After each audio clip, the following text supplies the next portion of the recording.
Ya, kita bahas soal UTBK Sejarah tahun 2012. Soal nomor 1. Faktor penentu keberhasilan manusia belajar dari sejarah adalah A. Keluarga dan pergaulan, B. Pergaulan dan penalaran, C. Penalaran dan daya ingat, D. Pergaulan dan daya ingat, atau yang E. Pendidikan dan pergaulan. Kita simak pembahasannya. Kegunaan ekstrinsik dalam sejarah adalah sebagai pendidikan moral, pendidikan penalaran, dan pendidikan perubahan. Jadi jawabannya adalah yang C. Soal nomor 2. Alasan Sultan Banten menyambut baik kedatangan bangsa Belanda pada tahun 1596 adalah A. Belanda hanya berkonsentrasi pada masalah perdagangan, B. Belanda akan memberi bantuan persenjataan kepada Banten, C. Van Nex lebih mengutamakan kerjasama dagang yang baik, D. Kedatangan Belanda untuk mengadakan perjanjian persahabatan, atau yang E. Hubungan Banten dengan Portugis sedang mengalami ketegangan.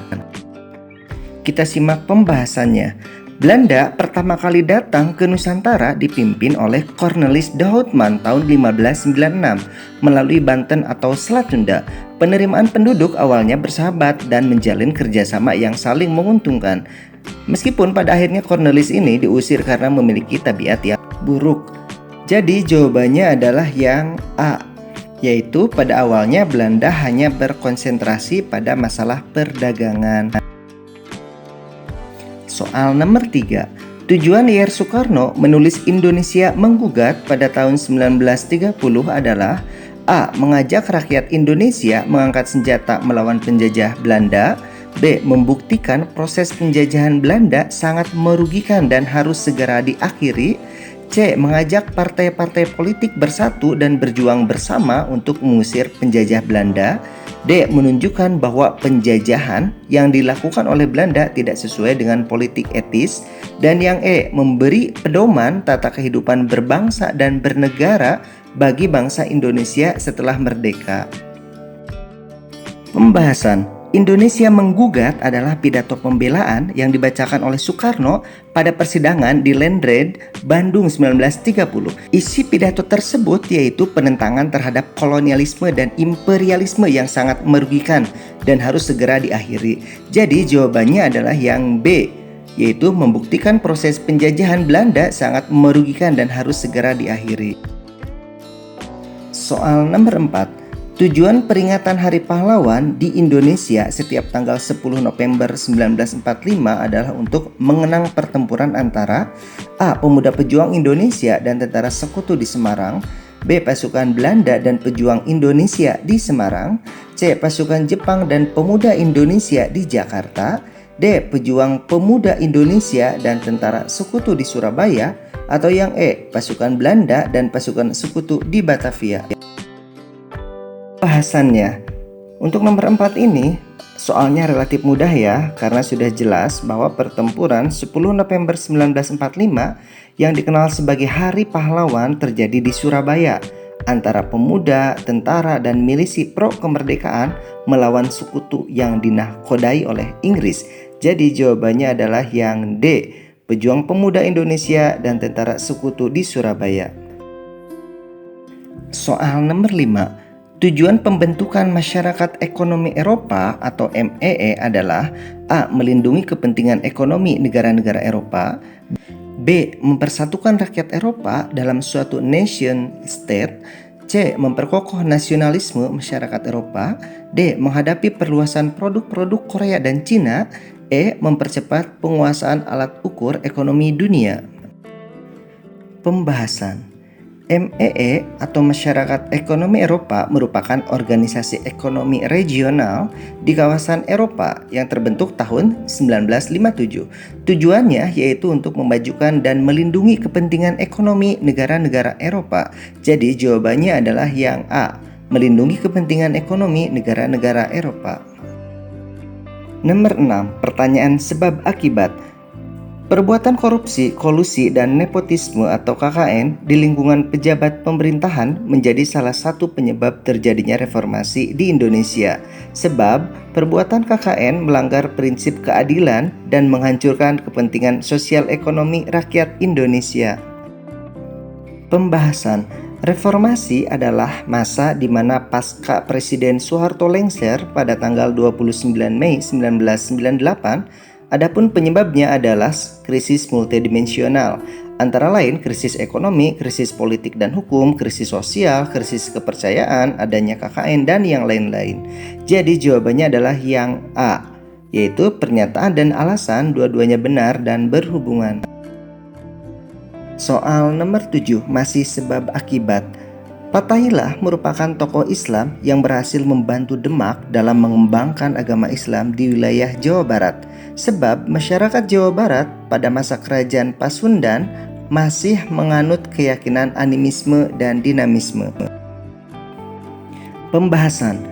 Fathahillah atau Faletehan adalah tokoh penyebar Islam yang dikenal karena memimpin penaklukan Sunda Kelapa pada tahun 1527 dan mengganti namanya menjadi Jayakarta. Selain itu, tujuan beliau adalah untuk mengislamkan Banten.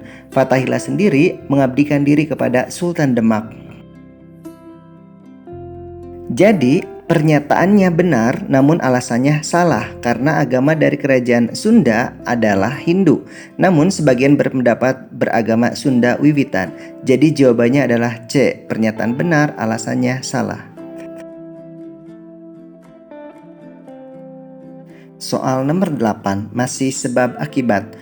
Manusia praaksara mulai mengenal kehidupan menetap pada masa food gathering, sebab manusia masa food gathering sudah mengenal pembagian peran dan pekerjaan. Pembahasan. Ingat, ciri singkat praaksara menurut arkeologi. 1. Paleolitikum, hidupnya nomaden dan food gathering. 2. Mesolitikum, yaitu semi-sedenter. 3. Neolitikum, yaitu menetap dan food producing. 4. Megalitikum, yaitu mengenal kepercayaan. Dan zaman logam, yaitu mengenal pembagian kerja. Jadi jawaban yang paling tepat adalah yang E, karena pernyataan salah, alasannya juga salah. Soal nomor 9. Pada abad ke-15 sampai 16 terjadi revolusi perdagangan yang mendorong pertumbuhan kapitalisme di Eropa Barat. Sebab pada akhir abad ke-15, bangsa Eropa telah menemukan jalur perdagangan ke dunia timur melalui laut. Pembahasan. Pada akhir abad ke-15, bangsa Eropa berhasil menemukan jalur perdagangan ke dunia timur melalui laut yang dipelopori oleh Portugis dan Spanyol. Ini menjadi salah satu dampak munculnya kapitalisme di Eropa Barat yang dipelopori oleh Inggris.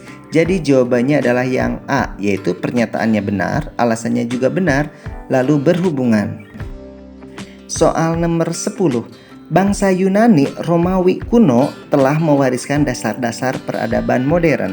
Sebab pada era Yunani Romawi kuno, ilmu pengetahuan telah berkembang dengan baik. Pembahasan. Bangsa Yunani dan Romawi kuno memiliki peradaban yang tinggi dan modern pada zamannya. Salah satu penyebabnya yaitu didukung oleh berkembangnya ilmu pengetahuan baik itu di Yunani maupun Romawi kuno. Ini bisa terlihat dari banyaknya penemuan dan tokoh besar dari kedua bangsa tersebut. Jadi jawabannya adalah yang A, yaitu pernyataan benar, alasannya juga benar dan berhubungan. Soal nomor 11. Bukti bahwa masyarakat Indonesia pada masa Hindu-Buddha memiliki kearifan lokal dalam menerima kebudayaan asing adalah 1. Fungsi candi-candi di Indonesia sama dengan fungsi candi di India. 2. Candi-candi di Indonesia berfungsi sebagai tempat peribadatan dan makam. 3. Candi-candi di Indonesia dibangun oleh orang Indonesia dan Brahmana dari India. 4. Beberapa candi di Indonesia berfungsi sebagai sarana pemujaan kepada arwah leluhur. Pembahasan. Ciri candi di Indonesia. 1. Fungsi candi di Indonesia dengan di India tentu ada perbedaan. 2. Pada umumnya candi di Indonesia berfungsi sebagai peribadatan dan makam. 3. Candi di Indonesia dibangun oleh orang Indonesia. 4. Ornamen candi menyesuaikan dengan alam dan budaya Nusantara. Jadi yang lebih tepat jawaban di sini adalah poin 2 dan 4 atau jawabannya adalah yang C. Soal nomor 12, kebijakan politik ekonomi yang menonjol pada masa awal pemerintahan Orde Baru adalah 1. Menggalakkan impor produk-produk dari Belanda, 2. Melindungi produk-produk domestik terhadap perluasan industri Jepang, 3. Menolak bantuan modal dari negara-negara barat, 4. Memberlakukan Undang-Undang Penanaman Modal Asing atau PMA. Pembahasan. Kebijakan politik masa awal Orde Baru adalah 1. Pelaksanaan pemilu tahun 1971, 2. Penyederhanaan partai, 3. Adanya dui fungsi ABRI, 4. Indonesia masuk kembali ke PBB, 5. Perbaikan hubungan dengan Malaysia dan Singapura, 6. Memperkuat kerjasama regional dan internasional. Sedangkan dalam bidang ekonomi, 1. Adanya Undang-Undang Penanaman Modal Asing atau PMA, 2. Undang-Undang Penanaman Modal Dalam Negeri, dan yang ketiga membentuk IGGI. Jadi jawaban yang lebih tepat adalah poin yang 4 saja atau D. Soal nomor 13. Tujuan gerakan separatis DITII yang dipimpin oleh Kartosuwiryo adalah 1. Membentuk negara daulat Islam Indonesia, 2. Memisahkan diri dari Negara Kesatuan Republik Indonesia, 3. Memperbaiki nasib umat Islam di Indonesia, dan 4. Mendirikan negara Islam di Indonesia. Pembahasan. Pemberontakan DITII yang dipimpin oleh Kartosuwiryo dilatar belakangi oleh kekecewaan terhadap pemerintah, terutama pada perundingan Renville yang sangat merugikan. Pemberontakan ini bertujuan untuk mendirikan Negara Islam Indonesia atau NII. Jadi jawabannya adalah yang poin 4 saja atau D. Soal nomor 14. Faktor-faktor yang mempengaruhi perkembangan transportasi di Indonesia adalah 1. Aktivitas perdagangan, 2. Kekuasaan bangsa asing, 3. Perkembangan industri, dan 4. Perlindungan hak paten. Pembahasan. Perkembangan transportasi sangat pesat di Indonesia. Hal ini didukung oleh banyaknya aktivitas perdagangan dan perkembangan industri. Jadi jawaban yang paling tepat adalah poin 1 dan 3, yaitu jawabannya B. Soal terakhir, faktor-faktor yang mempengaruhi kemajuan ekonomi India, Cina, dan Brazil adalah 1. Memberdayakan potensi ekonomi lokal secara maksimal, 2. Peningkatan ekspor dan pembatasan impor, 3. Pemanfaatan potensi ekonomi lokal untuk kesejahteraan rakyat, dan 4. Mengutamakan sumber daya manusia lokal untuk memegang kendali ekonomi.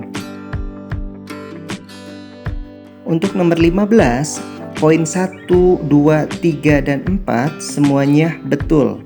Itulah faktor-faktor yang mempengaruhi kemajuan ekonomi India, Cina, dan Brazil.